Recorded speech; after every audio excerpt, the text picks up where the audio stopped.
इस वक्त एक बड़ी खबर मिल रही है महाराष्ट्र से, जहां महाराष्ट्र के मुख्यमंत्री को जान से मारने की धमकी दी गई है। इस वक्त की बड़ी खबर आपको बता रहे हैं। मुख्यमंत्री एकनाथ शिंदे को जान से मारने की धमकी दी गई है। महाराष्ट्र के मुख्यमंत्री को जान से मारने की धमकी मिली है। एकनाथ शिंदे को जान से मारने की धमकी दी गई है।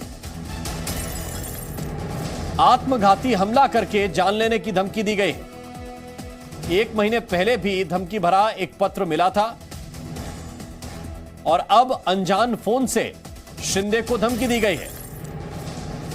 धमकी देने वाले ने कहा है कि वो आत्मघाती धमाका करके शिंदे की जान ले लेगा। इससे पहले एक गुमनाम खत मिला था, चिट्ठी मिली थी 1 महीने पहले, उसमें भी शिंदे को हत्या करने की धमकी दी गई थी। और इस वक्त यह बड़ी जानकारी मिल रही है कि एक अनजान फोन से इस बार शिंदे को धमकी दी गई है और कहा गया है कि आत्मघाती हमला करके शिंदे की जान ले लेगा हमलावर। मामला सामने आने के बाद जो इंटेलिजेंस एजेंसियां हैं वो सक्रिय हैं और उस नंबर की जांच की जा रही है जिससे फोन आया है। नीलेश शुक्ला इस वक्त हमारे साथ ज्यादा जानकारी के साथ जुड़े हुए हैं। नीलेश, एक अनजान कॉल थी, किसको यह कॉल की गई? जी राम, ये एक बेहद बड़ी खबर सामने आ रही है, सनसनीखेज खबर सामने आ रही है, जहां पर राज्य के मुख्यमंत्री एकनाथ शिंदे को जान से मारने की धमकी दी जा रही है।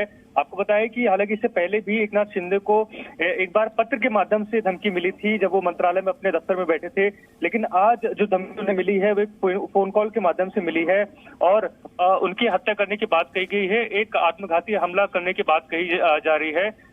जब एकनाथ शिंदे मुख्यमंत्री नहीं थे, यानी कि उद्धव ठाकरे के साथ उनके गुट में शामिल थे, तब वो गढ़चिरौली के पालक मंत्री थे और उन्होंने कई सारे ऐसे आदेश दिए जिसके बाद जो नक्सली गुट है उसके खिलाफ कई सारी कार्रवाइयां हुई। और जो ये फोन कॉल आया है, ऐसा बताया जा रहा है, जो सूत्र जानकारी दे रहे हैं कि ये उन्हीं में से किसी एक संगठन द्वारा एक संदेश दिया गया, एक कॉल दिया गया जिसमें मुख्यमंत्री एकनाथ शिंदे को जान से मारने की, आत्मघाती हमले में जान से मारने की ये धमकी जो है ये प्राप्त की जा रही है। आपको बताया जब से एकनाथ शिंदे मुख्यमंत्री बने तब से ये दूसरी दफा होगा जब उन्हें इस तरीके के एक आत्मघाती हमले में उनकी जान को खतरा बताया जा रहा है।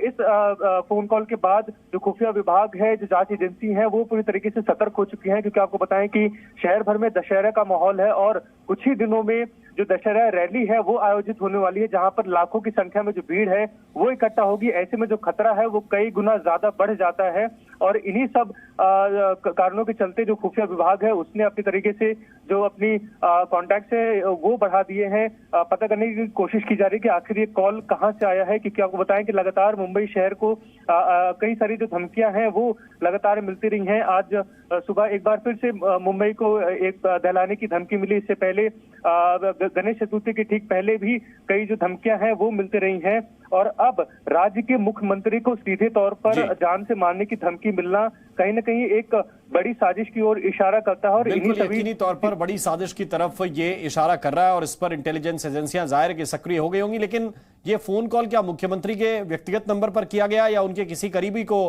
किया गया है? जी देखिए राम, अभी फिलहाल इस चीज को लेकर ज्यादा जानकारी नहीं दी गई है कि आखिर कॉल किस फोन नंबर पर रिसीव किया गया था, लेकिन सूत्रों द्वारा ये जानकारी दी जा रही है कि उनके दफ्तर में ये जो फोन कॉल है वो किया गया था और उनके जो सीएम है उन्हें जान से मारने की धमकी दी गई थी। इस फोन कॉल के रिसीव होने के बाद जो सुरक्षा व्यवस्था है वो काफी ज्यादा बढ़ा दी गई है। मुंबई में जिनका निवास स्थान है नंदनवन और वर्षा बंगला, जो कि उनका आधिकारिक बंगला है, वहां पर जो सिक्योरिटी है वो बढ़ा दी गई है। साथ ही साथ जो थाने में उनका निवास स्थान है वहां भी सुरक्षा व्यवस्था जो है वो बढ़ा दी गई है। और फिलहाल जो पूरी एजेंसियां हैं वो जांच प्रक्रिया में जुटी हुई है कि आखिर ये फोन कॉल कहां से आया और इस फोन कॉल करने के पीछे का जो उद्देश्य है वो क्या है, क्योंकि इससे पहले भी जैसे हम जानकारी दे रहे हैं कि कई सारे जो कॉल हैं वो अलग अलग डिपार्टमेंट्स को मिलते रहे हैं। खुद राज्य के मुख्यमंत्री को 2 बार धमकी भरे संदेश मिलना, बिल्कुल, और एक बार फिर जब ये कॉल आई है तो जाहिर है कि सुरक्षा एजेंसियां अलर्ट हैं और मुख्यमंत्री की सुरक्षा और मजबूत की जाएगी। बहुत बहुत शुक्रिया नीलेश आपका इस पूरे अपडेट के लिए।